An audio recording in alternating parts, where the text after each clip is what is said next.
Sir నా పేరు నాగిలక్ష్మ. మాది నెల్లూరు జిల్లా జలదంకి మండలం కేశవరం పంచాయతీ తిమ్మసముద్రం గ్రామం సార్.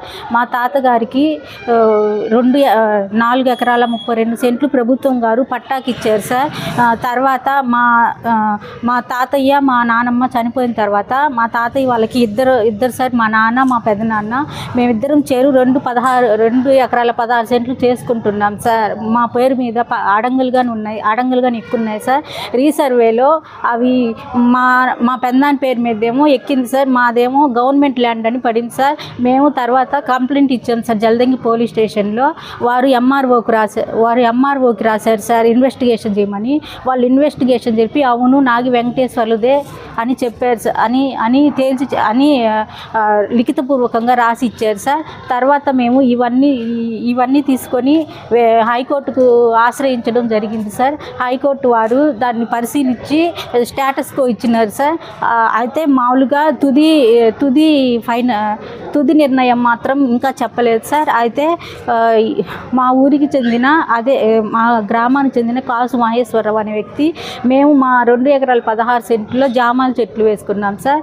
ఆయన ఆ జామాల చెట్లని సాయి కృష్ణ అనే వ్యక్తికి అమ్మాడు సార్. మాకు అది తెలిసి మేము సాయి కృష్ణ అనే వ్యక్తికి ఫోన్ చేసి మా జామాల చెట్లు అయ్యి మేము కోర్టులో ఉంది, అది హైకోర్టులో ఉంది, అది తేలే వరకు నువ్వు కొట్టొద్దు అని చెప్పాను సార్.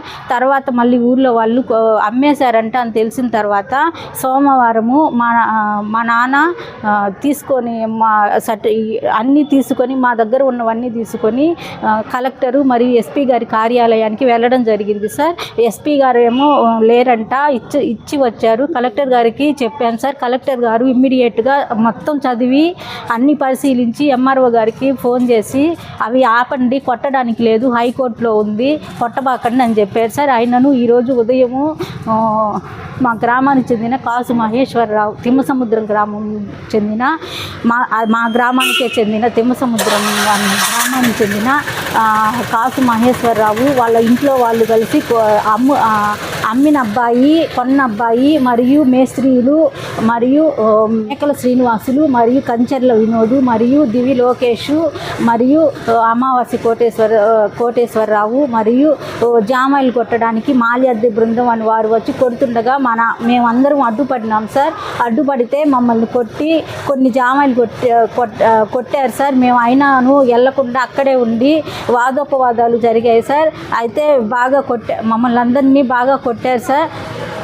నేను వీడియో తీస్తుంటే లాస్ట్లో నా ఫోన్ కానీ తీసుకొని పారిపోయారు సార్.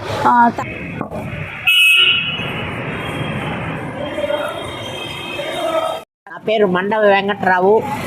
నేను తెలుగుదేశం పార్టీ విభిన్న ప్రతిభావంతుల రాష్ట్ర ఉపాధ్యక్షుని, కావలి దివ్యాంగుల కాలనీ ప్రెసిడెంట్ని.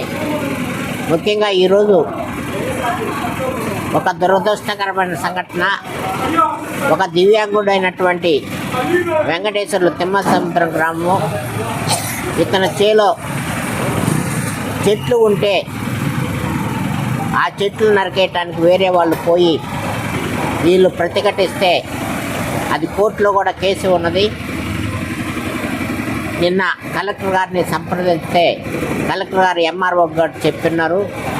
కానీ జలదంకి రెవెన్యూ వాళ్ళు కానీ పోలీసు వాళ్ళు కానీ పట్టించుకున్నందువల్ల ఈరోజు అక్రమదారులు పోయి అక్రమంగా చెట్లు నరుగుతూ ఉంటే వెంకటేశ్వర్లు వాళ్ళ పిల్లలు పోయి అడ్డుకుంటే వాళ్ళని విపరీతంగా కొట్టి వెంకటేశ్వర్లకి విపరీతమైన గాయాలు అయ్యి గవర్నమెంట్ హాస్పిటల్లో ఉంచడం జరిగింది. గవర్నమెంట్ హాస్పిటల్లో ఉంచితే ఇక్కడ కూడా అతనికి ట్రీట్మెంటు బాగా అందకపోతే వాళ్ళు నెల్లూరు వారికి ప్రిఫర్ చేస్తే నెల్లూరు తీసుకొని వెళ్ళటం జరుగుతున్నది.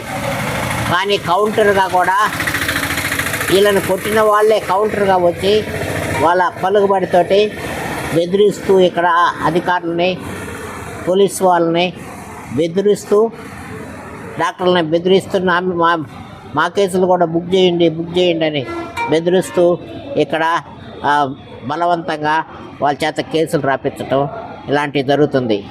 దివ్యాంగుడు అయినటువంటి వెంకటేశ్వర్లకి ఏదైనా జరిగినట్లయితే మేము ఎట్టి పరిస్థితుల్లో ఊరుకోము. వాళ్ళు కేసులు ఉన్నది ఉన్నట్టుగా దివ్యాంగుడికి తగిన దెబ్బలు, రక్తగాయాలు, అతను అన్కాన్షియస్ అయిపోతూ ఉన్నాడు.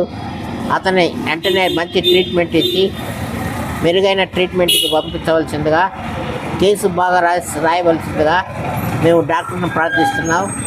పోలీసు వాళ్ళకు కూడా చెప్తా ఉన్నాం.